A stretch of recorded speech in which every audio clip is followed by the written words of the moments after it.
दोस्तों, हमारी आत्मा के स्वभावों में से एक है आनंद लेना। हमारी आत्मा आनंद की तरफ जाती है। तो क्या होता है जब ये आत्मा इस शरीर से अटैच हो जाती है, इस फिजिकल शरीर का पार्ट बन जाती है, हिस्सा बन जाती है, तो वो मटीरियलिस्टिक चीज़ों की तरफ अट्रैक्ट होती है। जिन चीज़ों से हमारे शरीर को आनंद मिले, प्लेजर मिले, उनकी तरफ अट्रैक्ट होने लगती है, उनकी तरफ जाने लगती है। माँ की गोद से लेके अच्छे खाने तक, नशों में, भौतिकवादी चीज़ों में, मटेरियल्स में, ऑब्जेक्ट्स में, हर जो चीज़ आपको कुछ पल का आनंद दे सकती है, आपकी आत्मा उसकी तरफ जाती है, आपको गाइड करती है, आपको लेके जाती है। और दोस्तों, इस आदत का आदी बनना बड़ा आसान है। शरीर को भी प्लेजर चाहिए, आत्मा भी आनंद की तरफ जा रही है, दोनों मिलके आपको सिर्फ एक प्लेजर ओरिएंटेड पर्सन बना देंगे। सिर्फ आनंद के लिए जी रहे हो, किसी की कोई महत्वता नहीं, रिश्तों की कोई महत्वता नहीं, जीवन की कोई महत्वता नहीं, अपने मॉरल्स की, वैल्यूज़ की किसी की कोई महत्वता नहीं है, सिर्फ आनंद चाहिए। और ऐसे लोगों का अंजाम बहुत ख़राब होता है। अकेले भी पड़ जाते हैं। जिन चीज़ों से आनंद मिलता है धीरे धीरे उनसे बोर हो जाते हो, फिर धीरे धीरे लाइफ से ही बोर हो जाते हो, आगे कुछ करने को नहीं होता, परेशान हो जाते हो, डिप्रेस्ड हो जाते हो। यह आनंद की वजह से आपके शरीर में ही कमी आ जाती है। ज़्यादा शराब पी ली, लिवर ही ख़राब हो गया। सिर्फ फिजिकल रिश्ते की सोचते हो, किसी इंसान से प्यार किया, वो आपसे प्यार करते हैं, उनको छोड़ के दूसरे पे चले गए, दूसरे को छोड़ के तीसरे पे चले गए। कहाँ तक भागोगे? अकेले ही पड़ोगे ना। जो ज़रूरी बात मैं आपसे कहना चाहता हूँ वो ये है कि जब आपकी आत्मा का एक स्वभाव है आनंद की तरफ जाना, आपके शरीर का भी यही स्वभाव है आराम मिलना, तो आपको उस स्वभाव को, उस ट्रेट को सही डायरेक्शन में गाइड करना है। सही चीज़ों में आनंद लेना है। गलत चीज़ों में आनंद लेना तो बहुत आसान होता है, हर आदमी बह जाता है और अपना नुकसान कर लेता है। आपको अपनी आत्मा के इस स्वभाव को एक सही डायरेक्शन देना है दोस्तों। और अगर सही डायरेक्शन दे दिया तो आपका जीवन सफल हो जाएगा, जीवन अच्छा हो जाएगा।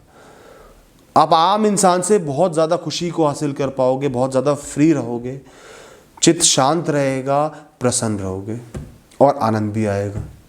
तो दोस्तों, अपने व्यवहार को, अपने दिमाग को, अपनी बुद्धि को, अपने शरीर को इस तरीके से सेट करो कि आपको अच्छी चीज़ों में आनंद आए।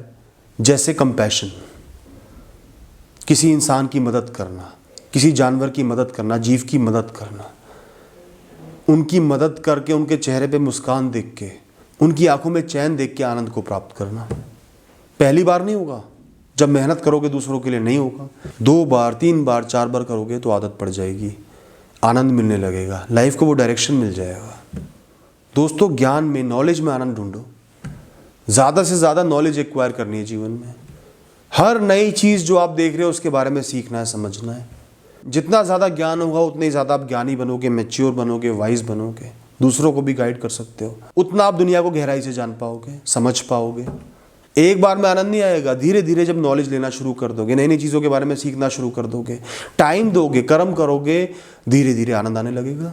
एक बिल्डअप मिल जाएगा। जब एक आपका बेस बन जाएगा नॉलेज का, कॉन्फिडेंस आ जाएगा आपके अंदर कि मेरे अंदर इतनी नॉलेज है, अपने आप वो आपका आनंद बन जाएगा, सही रास्ते पे निकल जाओगे। दोस्तों, आत्मज्ञान, अध्यात्म, स्पिरिचुअलिटी, ये एक ऐसी फील्ड है जो आपको इस दुनिया के ज़्यादातर दुखों से दूर कर सकती है। ये तो बल्कि आपको आपकी आत्मा से जोड़ रही है। तो अगर आपकी आत्मा ने इस चीज़ में आनंद लेना शुरू कर दिया तो आनंद की कोई लिमिट नहीं है। आपके जीवन में एक अपूर्व शांति और खुशी आ जाएगी। अपनी आत्मा से कनेक्ट करो, लाइफ का एक ब्रॉडर व्यू लो। छोटी से छोटी प्रॉब्लम में छुपे हुए आपके फायदे की, आपकी एनर्जी जनरेट करने की पावर की, आपकी कहानी को शेप देने की पावर को देखो, समझो, जानो, विचलित मत हो। मृत्यु को समझो, जीवन को समझो, जीवन जीने की कला को समझो। ये समझो क्या चीज़ आपको लॉन्ग टर्म में बेनिफिट कर रही है, क्या चीज़ शॉर्ट टर्म में बेनिफिट कर रही है। कि मोह इंसान को सिर्फ बांधता है। प्यार करो लेकिन मोह कम करो, वो आपका नुकसान करेगा। इस तरीके से अध्यात्म से जुड़ो। एक बार अध्यात्म में आपको आनंद आना शुरू हो गया तो आपका जीवन दोस्तों बहुत सुधर जाएगा। मटीरियलिस्टिक प्लेजर से आप थोड़ा सा दूर हो जाओगे, मन शांत हो जाएगा, स्वभाव निर्मल हो जाएगा, अपने आप को सुधार पाओगे, परेशानी आपको परेशान नहीं कर पाएंगी, जीवन अच्छा हो जाएगा। मुझे एक अच्छा, एक बेहतर इंसान बनना है। इस सेल्फ इम्प्रूवमेंट के शौक को अगर आपने पाल लिया, अपने आप को भूत से बेहतर बनाने की कोशिश कर रहे हो, हर आने वाले दिन में ये सोचते हो कि मैं कैसे बेहतर बन सकता हूँ, कैसे सुधर सकता हूँ, कैसे अच्छा बन सकता हूँ, अगर आपने इम्प्रूव होने को, बदलने को, बेहतर बनने को आनंद का सोर्स बना लिया तो दोस्तों आपको आगे बढ़ने से कोई नहीं रोक सकता। इससे ज़्यादा प्रोग्रेसिव सोच किसी की नहीं हो सकती और आनंद तो मिलेगा ही। अपने आप को सेल्फ डिस्ट्रक्शन के पाथ से हटा के, जहाँ सिर्फ चंद पल में आनंद लेने के लिए आप अपना नुकसान कर रहे हो, लॉन्ग टर्म में अपना नुकसान कर रहे हो, उस पाथ से हटा के एक ऐसे रास्ते पे ले आओ जो आपकी बेहतरी का रास्ता है, जहाँ लंबे समय में आप खुश रहोगे और आज भी खुश रहोगे, इस पल में भी खुश रहोगे। जो मैंने आपको अभी बातें बताई हैं, जो डायरेक्शंस दी हैं, उस डायरेक्शन में चलने लगो दोस्तों। आपकी आत्मा को भी आनंद आएगा, शरीर को भी आनंद आएगा, फ्रस्ट्रेशन नहीं होगी। अगर आप आनंद से दूर जाओगे तो लाइफ में फ्रस्ट्रेशन भर जाती है, क्योंकि शरीर को भी आनंद चाहिए, आत्मा को भी आनंद चाहिए, लेकिन आप आनंद से भाग नहीं रहे हो, सिर्फ डायरेक्शन दे रहे हो, तो फ्रस्ट्रेशन नहीं होगी, खुशी होगी, आनंद भी आएगा और जीवन भी बेहतर बन जाएगा दोस्तों। Thank you.